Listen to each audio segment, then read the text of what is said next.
जब ऐसा सुनती है तो बाकी युग के साथ रुद्र के एक आदमी का जीप लेके वहाँ से निकल पड़ती है। मंदिर से कुछ ही दूर पे एक खंडर है। बाकी वहाँ से गुजर रही होती है तब देखती है कि कुछ जीपें वहाँ पे खड़ी है।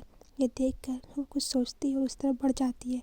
आगे जाके देखती है तो कुछ आदमी लोग वहाँ पे घेरा बना खड़े थे और अंदर से किसी लड़की के चिल्लाने की आवाज़ आ रही थी। शिवांगी बोलती है, देखो मुझे जाने दो, तुम जानते नहीं मेरे भैया कौन है। अगर उन्हें पता चला तो वो तुम्हें जिंदा नहीं छोड़ेंगे। सुरेंद्र ये सब कुछ नहीं सुनता और उसके साथ ज़बरदस्ती करने लगता है। तभी वहाँ पर युग और बाकी दोनों आ जाते हैं। बाकी बहुत गुस्से में उसे देख रही होती है और बोलती है, अपने गंदे हाथ इस पर से हटा दे वरना मैं सोचूंगी नहीं तुझे मारने से पहले। वो ऐसा कहता है तो सुरेंद्र अपने आदमियों से उन्हें पकड़ने के लिए बोलता है और बाकी की तरफ देख के बोलता है, अरे भाई तुम तो खुद ही यहाँ चली गई, मज़ा आएगा अब। देख साथ दो लड़कियों के साथ, तुम्हें तो मार के मुझे खुशखबरी देनी है अपनी माँ को। वो ऐसा कहता है और फिर से शिवांगी के साथ ज़बरदस्ती करने लगता है। तभी बाकी गुस्से में उसी के आदमी का गन निकाल कर उन लोगों को मारने लगती है। वो बाकी बेतहाशा लोगों को मारी जा रही थी। युग जब देखता है कि उसके आदमी का ध्यान भटक गया है तो वो भी उन पास से ही एक डंडा उठाता है और उन लोगों को मारने लगता है। ये सब कुछ देख के सुरेंद्र घबरा के खड़ा हो जाता है और चिल्ला के बोलता है, रुक जा, ये तो क्या कर रही है। लेकिन बाकी नहीं सुनती, वो सबको मारते हुए उसके पास आती है। अब तक उसके सारे आदमी ऑलमोस्ट मारे जा चुके थे, जिन बचे हुए थे उसमें रुद्र संभाल रहा था। बाकी उसके पास जाती है, उसके हाथ पे और उसके पैर पे गोली चलाती है जिस वजह से वो दर्द से करा उठता है। बाकी के निकलते ही रुद्र अपने कुछ आदमियों के साथ वहाँ से बाकी के पीछे आया था। तो बाकी के पहुँचते ही वो भी वहाँ पहुँच जाता है। ये देख के वो बाकी को रोकता है। तभी शिवांगी बोलती है, भैया मत रोकिए दीदी को, दीदी जो कर रही है उन्हें करने दीजिए, इसके गंदे हाथों ने मुझे छुआ है। वो ऐसा कहती है तो रुद्र कुछ नहीं बोलता और बाकी उसकी तरफ देख के बोलती है, जिस आदमी के मन में दिल में इतनी गंदगी भरी हो कि वो किसी औरत की इज्जत ना कर सके, उसे ज़िंदा रहने का कोई हक नहीं। और वो उसके सर पे गन तान के एक बार में ही गोली चला देती है। ये सब कुछ देख के रुद्र तो शॉक्ड हो जाता है कि किसी कोई इतनी शांत दिखने वाली लड़की इतना खतरनाक भी हो सकती है। कुछ ही देर में रुद्र अपने आदमियों को बोल के वहाँ से सारे लाश को हटवा देता है। घर आने के बाद रुद्र बोलता है कि हमें यहाँ से निकलना चाहिए, खतरा बढ़ गया है, मालिनी का बेटा मारा जा चुका है। ये खबर मालिनी को मिलते ही वो पागल हो जाएगी, बेहतर होगा कि हम पहले ही माधवगढ़ पहुँच जाएं। तो फिर सब कोई अपना सामान पैक कर लेते हैं और दूसरे ही दिन माधवगढ़ के लिए निकल जाते हैं। माधवगढ़ पहुँचते ही विजय बाकी को देखता है तो बस देखता ही रह जाता है। उसको कुछ याद आता है तो वो भी सोचता रहता है कि ये बिल्कुल अपनी माँ पे गई है कि जैसे ही। जब शालिनी देखती है कि विजय एक टक बाकी को देखे आ रहे हैं और उसके बात का जवाब नहीं दे रहा है तो वो विजय के पास जाती है और बोलती है, राजा जी कब से हमारी बाकी आपको नमस्ते कह रही है, आप उन्हें जवाब नहीं दे रहे। तो वो हंस के बोलता है, अरे अरे अरे माफ़ कीजिएगा, नमस्ते नमस्ते, कैसी हैं आप। वो बाकी के पास आते हैं तो बाकी उनके पैर छूती है। वो प्यार से उसके सर पे हाथ रखते हैं और बोलते हैं, जीते रहो। सब अंदर आते हैं। फिर विजय चंदू को देख के बोलता है, अरे वाह, इस उम्र में भी कहर ढा रही है, लगता है दूसरी शादी का ख्याल बना रखा है। चंदू गुस्से में घूर के उसे देखती है। तभी सब हंस पड़ते हैं। फिर शालिनी बोलती है, युग बाकी आप सब कोई अपने कमरे में जाइए और आप लोग फ्रेश हो जाइए। फिर वो अपनी एक नौकर को बुलाती है और बोलती है, इनको इनका कमरा दिखा दो करके। फिर सब अपने अपने कमरे में चले जाते हैं। इधर शालिनी विजय के पास जाती है और पूछती है, क्या सोच रहे हो आप। तो विजय बोलता है, बाकी बिल्कुल अपनी माँ पे गई है ना। शालिनी बोलती है, हाँ बिल्कुल। तभी शालिनी बोलती है, सुरेंद्र मालिनी का बेटा मारा गया। विजय हैरानी से शालिनी को देखते हुए पूछता है, कैसे। तो शालिनी बोलती है, बाकी ने उसे मार दिया, वो शिवांगी को अगवा कर लिया था और उसके साथ ज़बरदस्ती कर रहा था। विजय की आंखों में गुस्सा आ जाता है कि तभी शालिनी बोलती है, इसलिए बाकी ने उसे मार दिया। विजय बोलता है, ठीक हुआ, लेकिन अब मालिनी चुप नहीं बैठेगी। तभी वहाँ पे रुद्र आता है। विजय रुद्र से बोलता है, रुद्र ये सब कुछ। तो रुद्र बोलता है, सब कुछ अचानक से हुआ। उन लोगों ने शिवांगी को उठा लिया था और पाखी, उस वक्त मैंने पाखी का जो रूप देखा वो बहुत अलग था। यकीन नहीं होता कोई इतनी शांत दिखने वाली लड़की ऐसी खूंखार भी हो सकती है। ये सुनकर विजय और शालिनी दोनों ही मुस्कुराने लगे। पहली बार रुद्र किसी की तारीफ कर रहा था, वो भी ऐसे। रात को खाने के बाद जब सब कोई अपने अपने कमरे में जाते हैं तो पाखी शिवांगी के रूम में आती है। शिवांगी चुपचाप बैठी होती है। पाखी शिवांगी से पूछती है, क्या तुम अभी भी उस बात को लेके उदास हो? तो शिवांगी बोलती है, नहीं दीदी, मैं उस बात को लेके उदास नहीं हूँ। मैं तो खुश हूँ कि आपने उस इंसान को उसकी सज़ा दी जो उसने गलती किया। फिर शिवांगी बोलती है, मैं तो युग जी के बारे में सोच रही हूँ कि तभी उसे ख्याल आता है कि वो कुछ ज़्यादा बोल दी है तो वो चुप हो जाती है और पाखी उसे एक टक निगाहों से देख रही होती है। तभी वो चुप होती है और बोलती है, दीदी चलो मैं आपको कुछ दिखाती हूँ। वो अलमारी से एक एल्बम लेके आती है और सबके फ़ोटोज़ उसे दिखाने लगती है। वो विजय शिवांगी की शादी की फ़ोटो दिखाती है और विजय शालिनी की शादी का फ़ोटो दिखाती है और शिवांगी रुद्र का बचपन दिखाती है, उनका बर्थडे दिखाती है और बहुत सारी। कि तभी एक फ़ोटो देखती है तो पाखी पूछती है, ये रुद्र जी के बगल में लड़की कौन है? तो शिवांगी बोलती है, ये भैया की मोहब्बत सुगंधा दीदी, भैया की मोहब्बत सुगंधा दीदी और उनकी पत्नी भी। तो पाखी हैरानी से शिवांगी को देखते हुए पूछती है, तो अभी ये कहाँ है? तो शिवांगी बोलती है, हाँ वो इस दुनिया में नहीं है, 5 साल पहले वो गुजर गई हैं। शादी वाले दिन की बात है। वो सवेरे मंदिर गई थी कुछ आदमियों के साथ पूजा करने के लिए। रास्ते में आते हुए उनकी गाड़ी का एक्सीडेंट हुआ और वो चल बसी। हम सब हॉस्पिटल गए थे उन्हें देखने के लिए। डॉक्टर ने कहा उन्हें बचा पाना नामुमकिन है, उनके पास कुछ ही समय है। वो आंखें खोलती हैं तो रुद्र को अपने पास बुलाती हैं। सब सुगंधा जी को इस हालत में देख के बहुत रो रहे थे। उनकी माँ पापा का तो बहुत बुरा हाल हो गया था। सुगंधा जी ने रुद्र भैया से वादा लिया तो रुद्र भैया ने बोला कि मैं तुम्हें हर वादा दे सकता हूँ सिवाय एक के कि मैं अपनी ज़िंदगी में तुम्हारी जगह किसी और को दे दूँ। तो सुगंधा बोलती है, मेरे पास एक बात मान लो, मेरे जाने के बाद तुम ज़िंदगी को जीना ना कि गुजारना। और फिर वो रुद्र का हाथ छोड़ देती है। रुद्र ये देख के बस चुपचाप खड़ा होता है और वहाँ से चलते हुए बाहर निकल जाता है। रुद्र बाहर आता है तो सब लोग भागते हुए अंदर आते हैं। सुगंधा इस दुनिया से जा चुकी थी।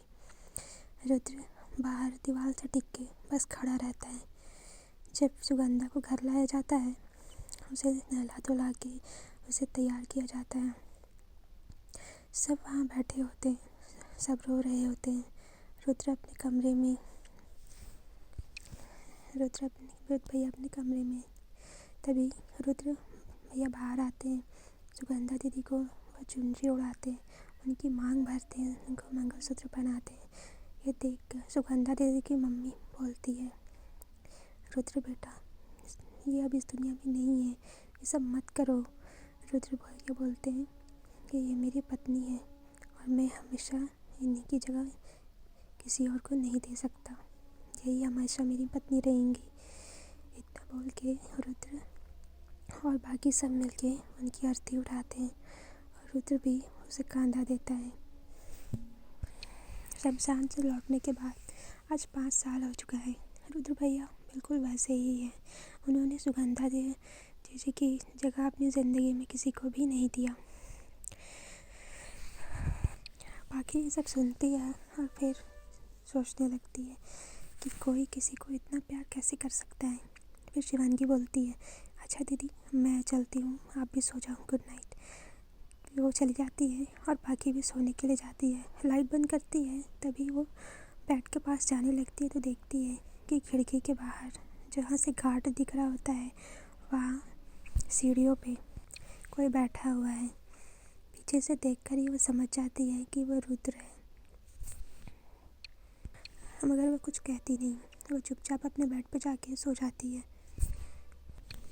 सवेरे उठने के बाद पाखी अपना लैपटॉप चला रही होती है कि तभी उसके चेहरे पे एक बहुत बड़ी स्माइल आ जाती है और फिर वो खुशी से जाती है युग के कमरे में और उसे उठाते हुए बोलती है, युग उठना, उठ जा। युग बोलता है, अरे दीदी सोने दो ना थोड़ा। कि तभी पाखी एक गिलास पानी पूरा उठाती है, उसके चेहरे पे फेंक देती है।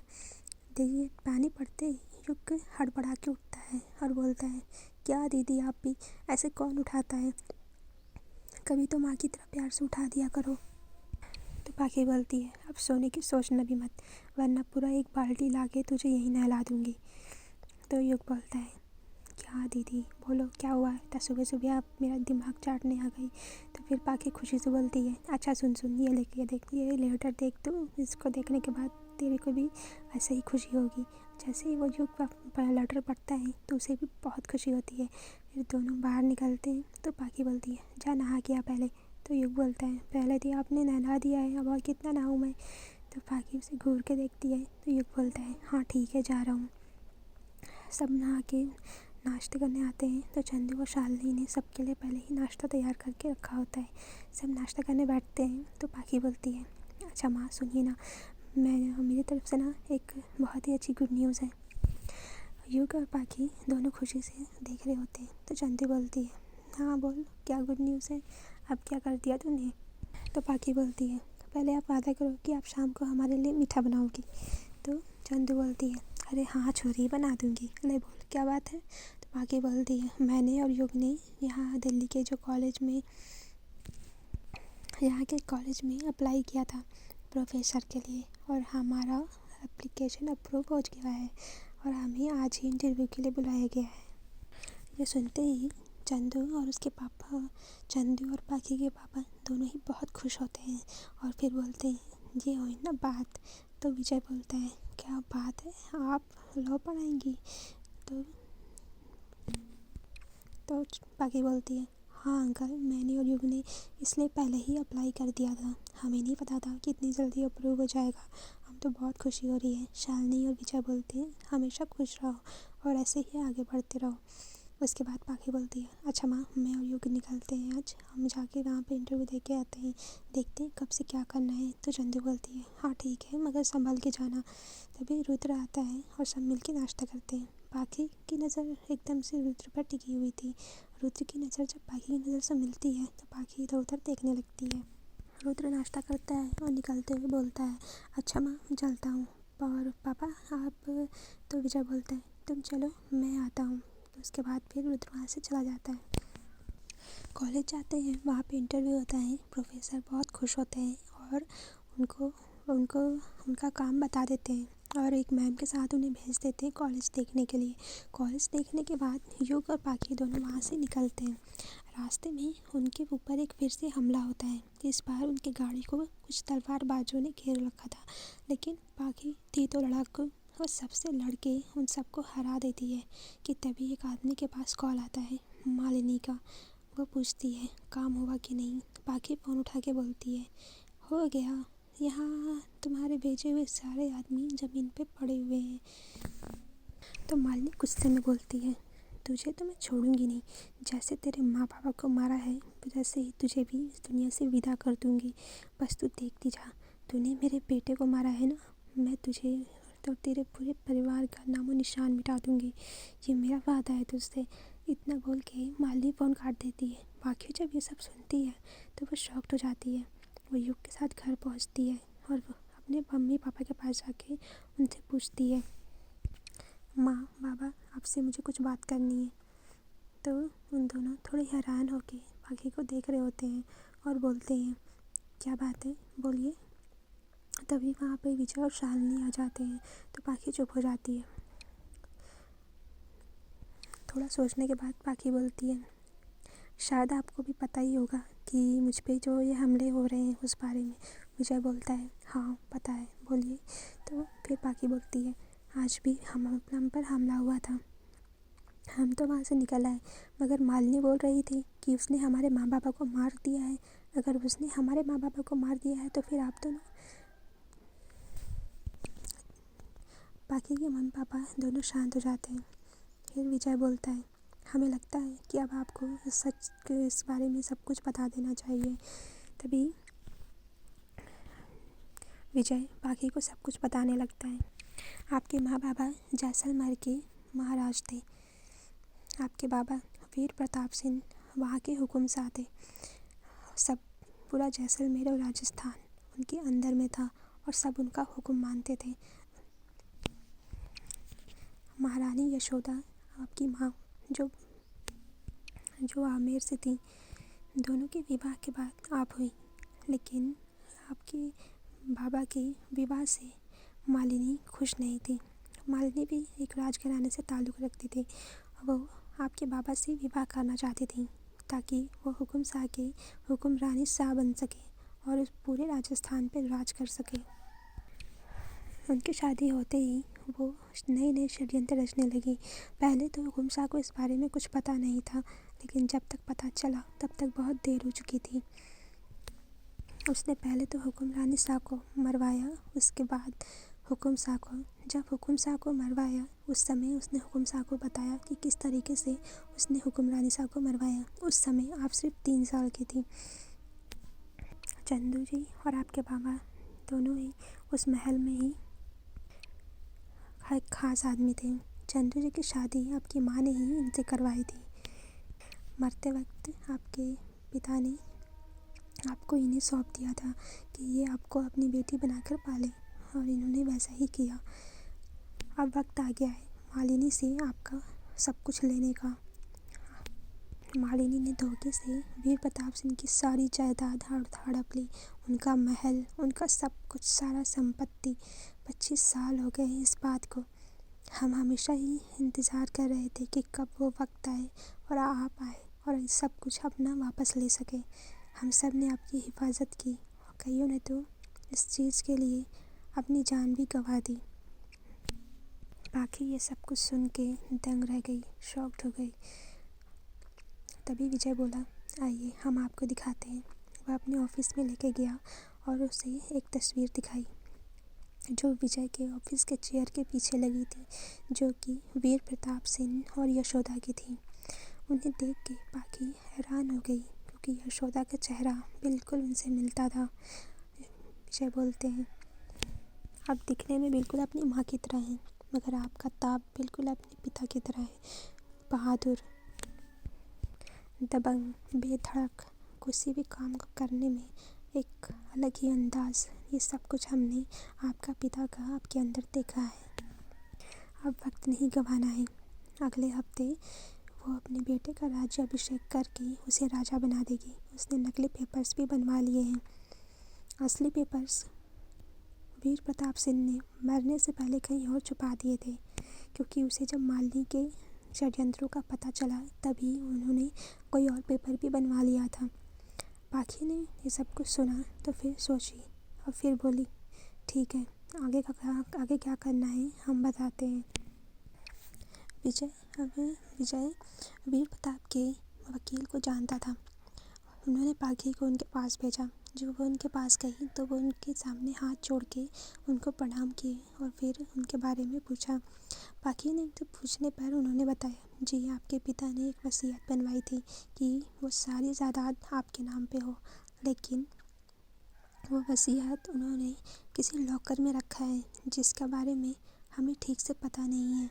बस इतना पता है कि वो जैसलमेर के ही किसी बैंक के लॉकर में है। जब ये सब बोल के जब पाखी वहाँ से निकलने लगती है कि तभी वो किसी आदमी से टकरा जाती है। वो उसका सामान नीचे गिर जाता है तो वो उठाने लगती है। वो आदमी उसे देखता है तो एक पल उसका हाथ रुक जाता है और वो उसे देखता रहता है। पाखी उसे देखती है तो फिर उससे पूछती है, जी क्या आप हमें जानते हैं? तो वो आदमी खड़ा होता है और जाने लगता है तो पाखी उन्हें रोकती है और फिर उनसे पूछती है। तो वो आदमी बोलता है, आप हमारे साथ आइए।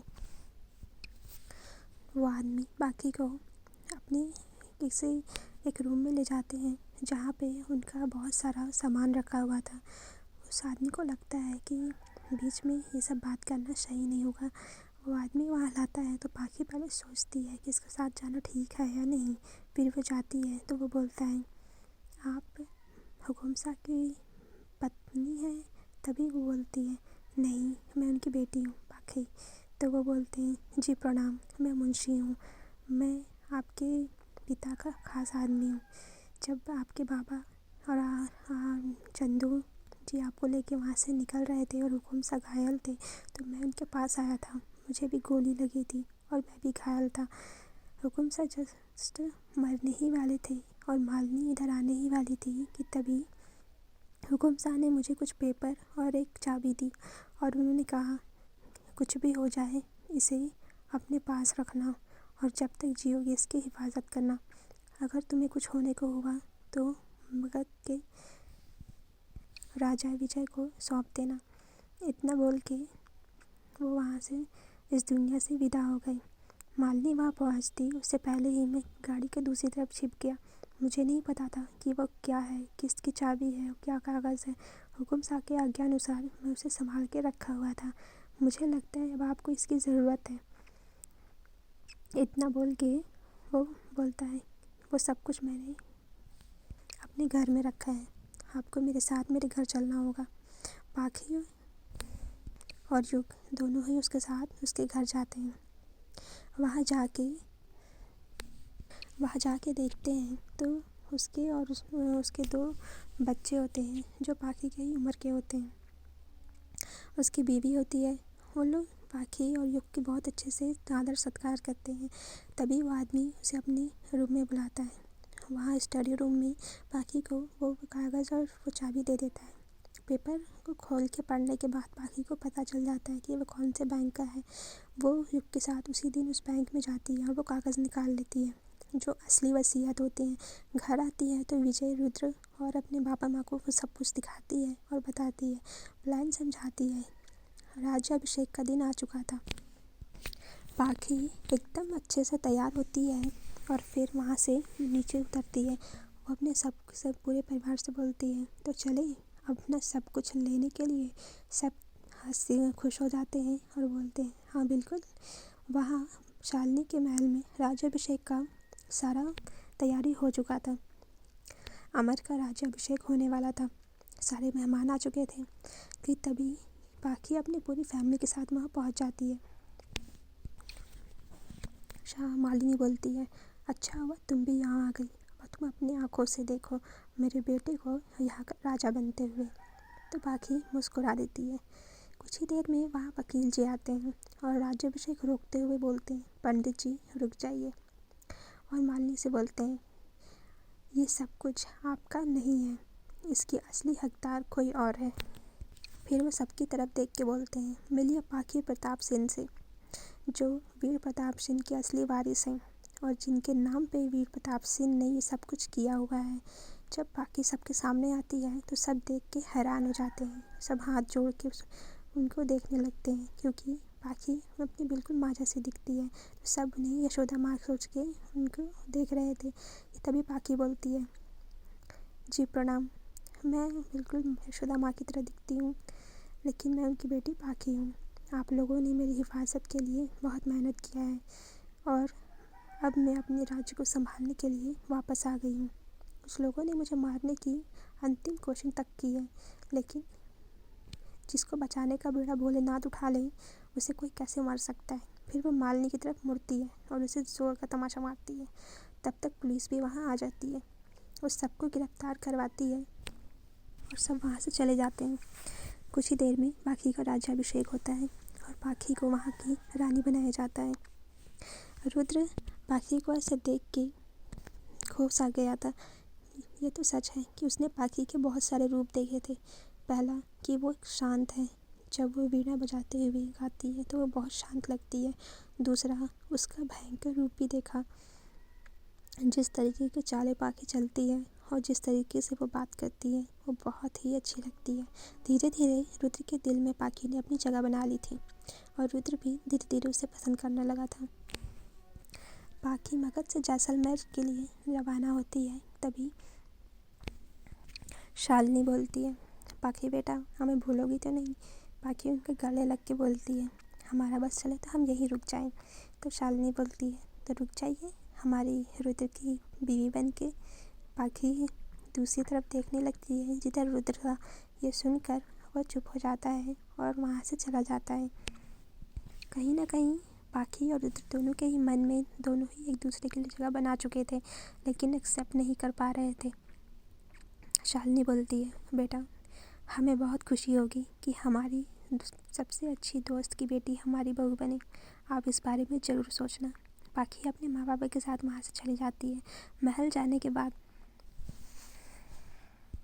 पाखी अपने सभी वहाँ के राज्य के लिए, वहाँ के लोगों के लिए एक दावत करती है और सबके साथ हंसी खुशी रहने लगती है। कुछ दिनों बाद रुद्र और उसके परिवार वहाँ आते हैं मिलने के लिए सबसे।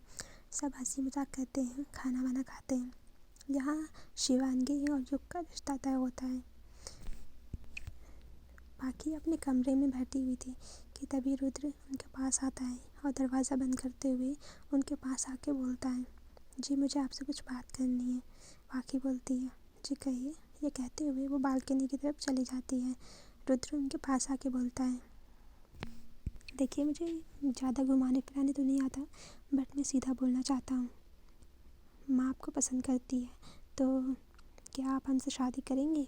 पाखी उसकी तरफ मुड़ के बोलती है, माँ पसंद करती है इसलिए आप मुझसे शादी करना चाहते हैं? तो रुद्र बोलता है, जी मैं भी पसंद करता हूँ, क्या आप हमसे शादी करना चाहेंगे? तो पाखी बोलती है, ये सुनते ही रुद्र खुशी से उसे गले से लगा लेता है। तभी कमरे खटखटाए बिना ही उसे खोलते हुए शालिनी अंदर आती है।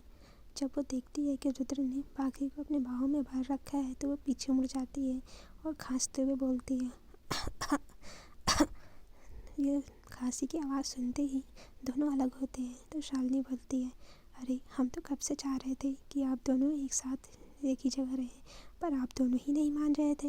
अब हम पीछे मुड़े तो वो दोनों कुछ नहीं बोलते। तो रुद्र बोलता है, हाँ माँ, मैं थोड़ा काम है, मैं आता हूँ। वो जाने लगता है तो रुद्र का हाथ पकड़ के शालिनी बोलती है, तो बेटा हम दोनों की हाथ समझे। तो रुद्र चुपचाप वहाँ से निकल जाता है। फिर नीचे आके शालिनी खुशी से पंडित जी से बोलती है, अब एक नहीं 2 शादियों का मुहूर्त निकालिए, हमारी पाखी अब हमारी बहू बनेगी। चंदू ये सुन के खुश हो जाती है। शुभ मुहूर्त निकलता है और युग, शिवांगी और पाखी और रुद्र की शादी होती है। रानी तो पाखी रहती है मगर वो युग को वहाँ का पूरा कार्यभार संभालने के लिए दे देती है।